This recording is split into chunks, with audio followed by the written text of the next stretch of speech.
How can you get into the habit of journaling? Habits have been talked about. There are whole books and series and courses on that topic. So I'm going to share just a little bit about that, but specifically applied to journaling. If that's a habit you want to create, we can work on that. Let's jump into it.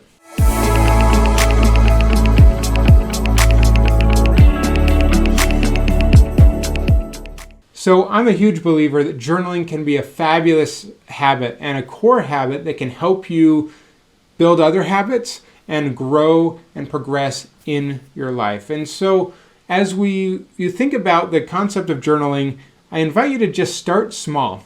You don't need to overdo journaling that you need to record everything and write so much. Make it as small as possible just to get started. 1 minute, 2 minutes, one sentence. Just do something, 3 bullet points of gratitude, just getting into a flow with that, but making it as small of a thing as possible might be just what you need to get started. And then at that point, let's keep making it easy in different ways. Place your journal right where you need it. So if you want to establish journaling right before you go to bed, put it on your nightstand right next to you. So before you turn the light off, just write a few lines and be done. Or if you want to take your journal or notebook with you, just take it with you. So when you have a moment, instead of taking out your phone, take out your journal, write a few lines. Hey, your journaling's done for the day. Okay.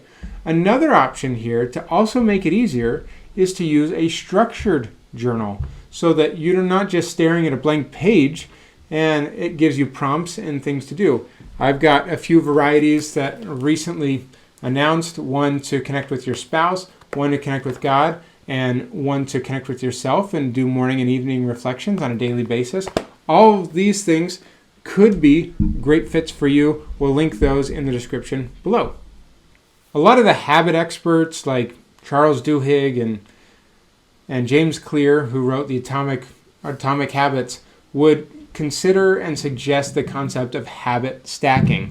Habit stacking simply is stacking a new habit that you want to create on top of a habit that you've already established. For example, if you wanted to floss more often, you'd say, hey, but I'm already good at brushing my teeth. I will stack flossing right on top of brushing my teeth. I brush my teeth, now I floss. I'm already in the same space.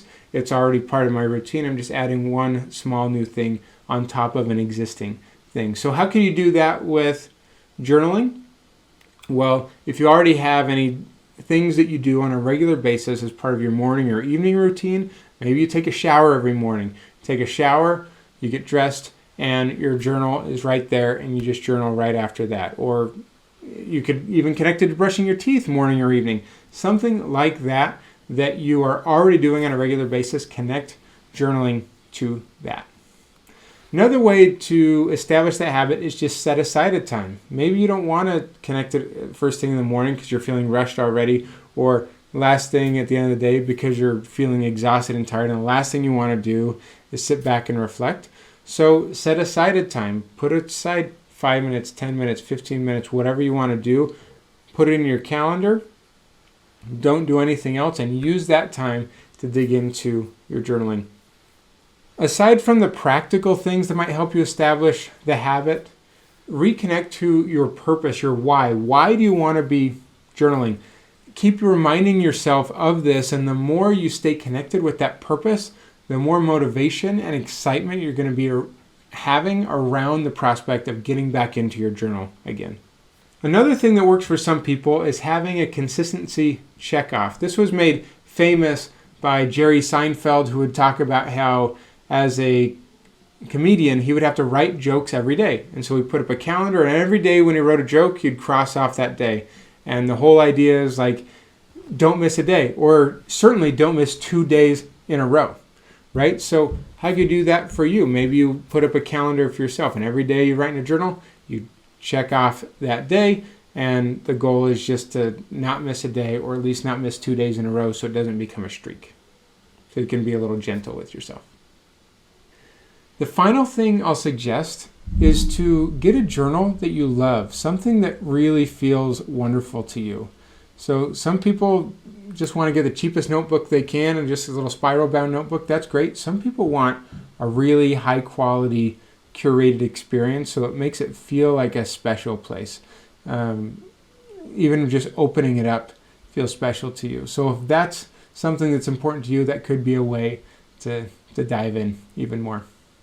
No matter what, if you're not journaling right now and you're wanting to establish that as a habit, just get started. Grab something today and write down a little bit in your journal. Write what you're grateful for. Write a few things that happen in your day, or write about how you're feeling. Just start the process and see where that momentum takes you. But I want to thank you for being here. Journaling, I truly believe, can be a transformative practice. It's something that can help us in the process of creating the life and the experiences that we want. So I'll share some more resources down below. You can get my 7-day journal reset or any of my custom journals that I've already created and will continue to create for you on your personal development journey. Thanks so much. We'll see you next time.